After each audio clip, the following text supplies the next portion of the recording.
Hey guys, Arm&Gun here today with part 3 of my 5-part series covering the new legislation tabled by the Canadian government the last couple days here, Bill C-21. This video is specifically looking at maybe unintended consequences, I don't know, but it's looking like much of Canada's airsoft community is going to get caught up in this thing as well if this thing comes to pass. Now, quick disclaimer, this is just legislation that was introduced today. This was not done as a backdoor order in council as the previous bans were last May. So this will actually take its normal course through Parliament, which is a good thing. That's how it's supposed to happen.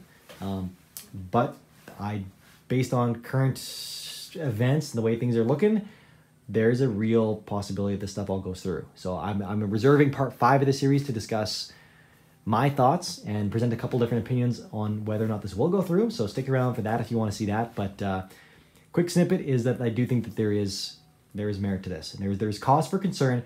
And insofar as airsoft is tied up in all this, I've looked at the Canadian Criminal Code, the way it's written, specifically in pertaining to this, and looked at this new legislation. It doesn't look super great. It's gray and convoluted, but there's a very real potential that this gets tied up in it. And furthermore, I'm looking through all the forums. There's some back and forth, but a lot of the guys that are informed and that understand this stuff a lot better seem to think there is solid merit to, again, this being caught up in it. And a couple of my good friends, Mark in particular, who is really well versed in the legal side of a lot of this as well, he called me up this morning and said, yeah, it looks like they're, like, from a gun owner's perspective, it's not as bad as it could have been because of the grandfathering and things like that. But they just, looks like they wiped out airsoft and potentially paintball. And I was like, what? Like, that's wild. Why? Like, countries with the strictest gun control, like Japan, they have a bustling and booming airsoft industry in those countries. It's wildly popular and successful. And, like, it's... quick shout out, the DSR1 down there. That's for you airsofters. That was in the first video. I kind of made the... because this is very different from my typical content. The quick little interjection here. My typical content, of course, on YouTube and Instagram is all about informational, educational, demonstrational, and entertaining content involving firearms. So that's what I'm all about. This legalist political stuff is usually pretty far from what I'm worrying about. But this was new today. It kind of snuck up on me personally. I've been a lot more involved with the American side of things, the HR 127, stuff like that just got dropped down there. All the stuff that's been happening since the American, all the stuff that went down there. So I've been pretty caught up in that. Most of my viewing audience is American. So I've made it, a point of being aware of that. This kind of snuck up on me, and I feel a bit bad for that because I've got a solid core of Canadians that watch my content as well. And I do expect this video on airsoft to be pretty widely viewed, both in and outside of Canada. Just, it's airsoft. It's got a huge community, and the thought of it being outright banned in the country is wild. So, and I guess I shouldn't say outright banned because it does sound like there's still going to be a lot of provisions, like a lot of guns that'll make it through, or a lot of airsoft rifles. But the problem is that the stuff that's getting targeted is the growing and booming side of it. And that's the stuff that's designed to look exactly like all of this stuff. Basically, the stuff that's designed right after modern sporting rifles or military rifles. Basically the one-for-one clones that, they weigh pretty much the same. They have the same dimensions. You can mount the same accessories, all that kind of stuff to them. They just shoot a little tiny BB, like that's it, but or a little pellet. So I also, guys, apologize. I'm not personally an airsofter or a part of the airsoft community yet. So please don't nail me on if I get some of the jargon or lingo wrong. That aside, I highly respect it, and I'm highly interested in getting involved with airsoft. A lot of my good buddies have gone that route themselves, especially since the May 1 ban that swept up ARs and a bunch of other stuff that was very popular in the shooting sports, the training classes, all that kind of stuff. If you can't use the real thing, like real firearms, you're going to use airsoft, which I think are an excellent substitution. You can do a lot of stuff with airsoft you can't even do with real guns. You can actually do like battle simulations, all kind of stuff, and like that's unreal. Like that's amazing to be able to do that kind of stuff, and that's what got me really interested as well. I used to have the previous stigma. I'm sure a lot of guys, because people that watch my channel are gun guys, and I appreciate there's a lot of you guys are going to have that stigma against airsoft. I want to come out right here now and say that it's ignorant. I had it too. I got over it. And part of that was my friends getting into it and telling me how friggin' awesome they had what a friggin' awesome time they had at their last Airsoft match. They do stuff with nods and throw all kind of stuff. Like, it's wild, super fun, and it got me super, I wanted to do it too. My buddy had an Airsoft MP7, which is like a Grail gun in Canada, and he was showing it to me, and it's like a 1-for-1 clone. Like, it's super cool, and it's high quality, and just holding it, you wouldn't know the difference. It's even got like the charging handle, the bolt opens, and like it's unreal how cool it is. I almost ponied up $500 to buy one myself because I was like, that is damn cool. And in the past, I have also looked at almost buying a Dragunov and a PSG-1 because they make very realistic clones of those as airsoft rifles. And those in Canada, those are prohibited firearms. Long before my time, I'd have no option of getting those as an individual. So I thought about grabbing the airsoft versions because they'd fill a void in my collection. They wouldn't be a real firearm, but they're still damn cool. So I strongly considered it. And the point of this tangent is just to state the merits of airsoft. I think it has a ton of training and fun and sporting applications. And I think it's a great gateway into the firearm owning community as well. And the guys that are gamers are naturally going to, I think, first progress into things like airsoft. And then if they want to pursue firearms for there, a lot of guys jump right to firearms. That's pretty amazing. That has really been a great growing thing for our community. And I want to protect airsoft. So if airsoft is under the gun, so to speak, no pun intended, I want to protect it. I don't want to be that typical group in Canada where firearms group, which is historically bitten us in the butt, where it's like, you know what? They're only going after those guys. I don't have much of that stuff, or I don't have any of that stuff. It doesn't affect me, so I don't care. Like, take their stuff, don't worry about me. That's fine. Like, that's death by 1,000 cuts, because after the target's from them, the target moves to the next guy, and that's happened for decades in this country and in other countries. So, you know what? I wasn't expecting them to come out against airsoft. That still kind of boggles my mind. But the way this thing reads, it could be. It looks like it, to be honest. And if they are, I want to make some noise. I'm doing this video purely as an awareness piece. Again, this is early information. I'm not trying to spread misinformation or disinformation or to do hype or to make money off this video. Or, yeah, I'm going to monetize it if I can, because YouTube has scrapped most of my videos lately. And I'm up here at 10 o'clock at night doing this video to get this out for you guys, because I think it's very important. So excuse me if I do that, but I gotta take my things where I can with YouTube. I don't do political stuff, and political stuff is fair game, so I'm gonna do it. Anyways, I want to be there for these guys. So they're part of our community, and I respect what they do, and I want to do it. So also, a lot of your favorite gun stores out there, guys, when they got hit with May 1, some of them, like Wolverine Supplies, jumped into airsoft because they saw that that was going to be a place where the community was going to head. They wanted to be there early to support it. And honestly, they want to stay in business too and protect the jobs that they have. So I think airsoft's awesome. It's something I'm definitely going to get into, and I want to stay here in Canada for a long time. Okay, so that's my piece on the legitimacy of airsoft in Canada, why I think it's important and applicable to firearms communities everywhere. And okay, now for the kind of the scary, well, the meat potatoes, or the fine print, or the details, whatever you want to call it. So I'm debating whether, I don't think I want to read out the stuff. It's a bit too legalese jargon, and I'm just going to read it here. That's not going to be much value to you. You guys can look up the criminal code.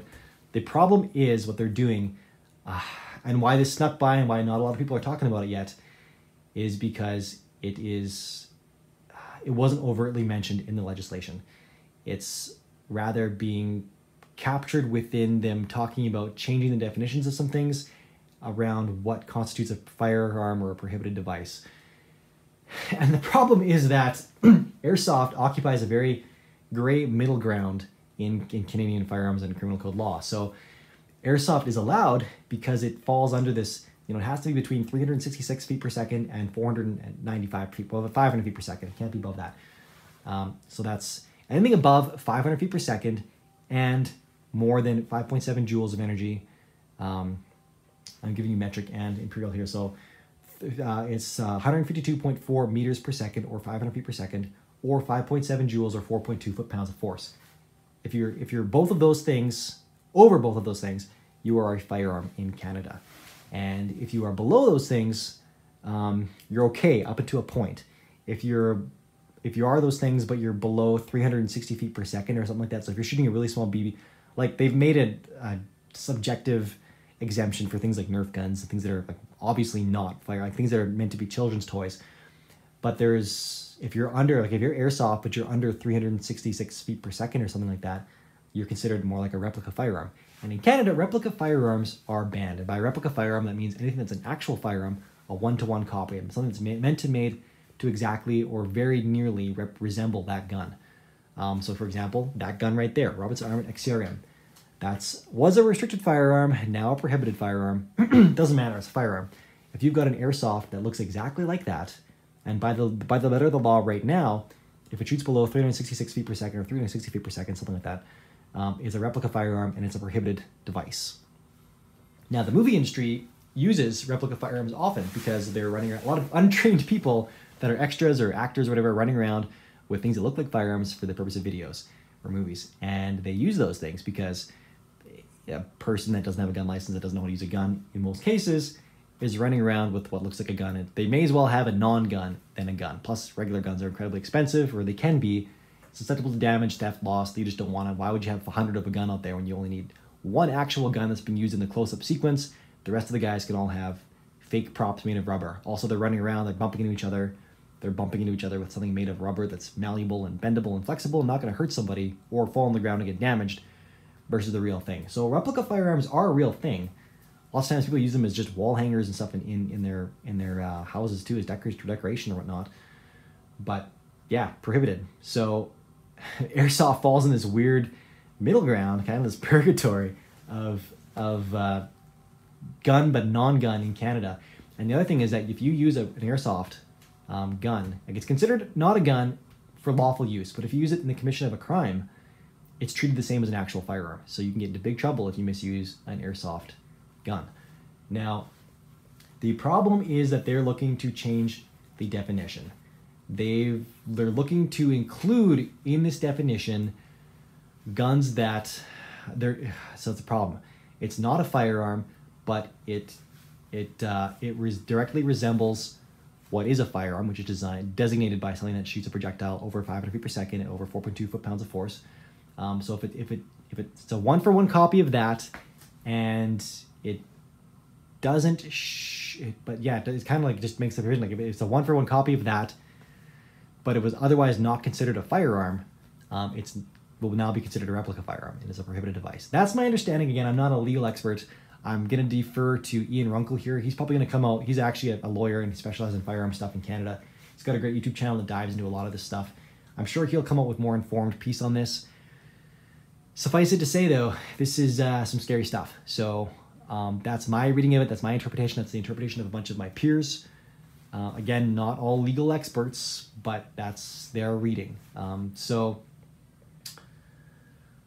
all I gotta say is I'm here not to spread misinformation or disinformation or cause hype or undue concern.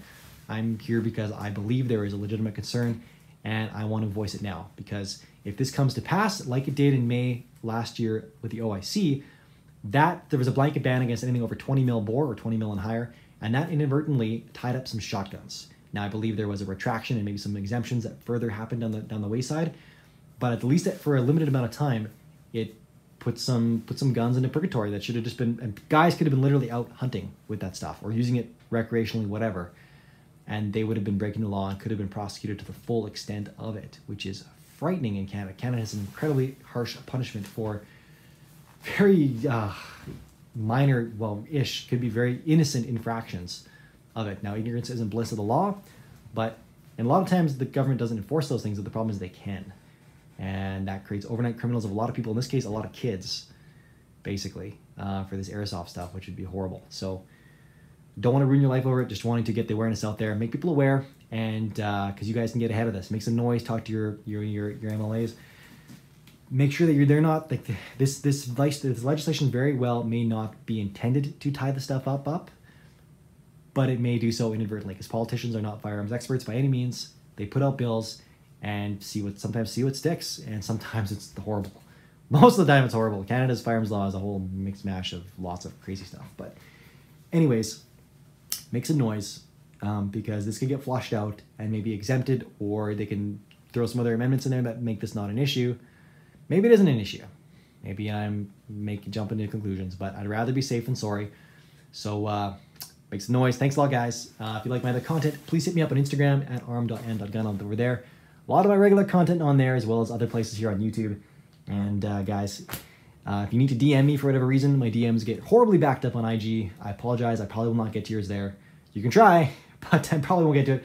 I'm also bad for keeping up with comments on YouTube as well. Very busy outside of gun stuff. Gun stuff is my passion and my side thing, so I'm here to do it for that respect. But if you guys absolutely need to get a hold of me or whatever, or just want to support what I'm doing here, because I do appreciate that as well, Patreon. So link to the description below for that. But if you support me on Patreon, any amount that's on there, I will, if you send me a DM through Patreon, I will get back to you. So making that out there. Otherwise, guys, thanks a ton. Stay tuned for part 4 and 5. Check the other parts out as well. I'll talk to you later. Check out also the orgs, CCFR, Rod and Tracy, and Ian Runkle, because those guys know a lot more than I do, and they'll be following up all this stuff with a lot more in-depth knowledge on this. So thanks a ton, guys. Arm and Gun, out.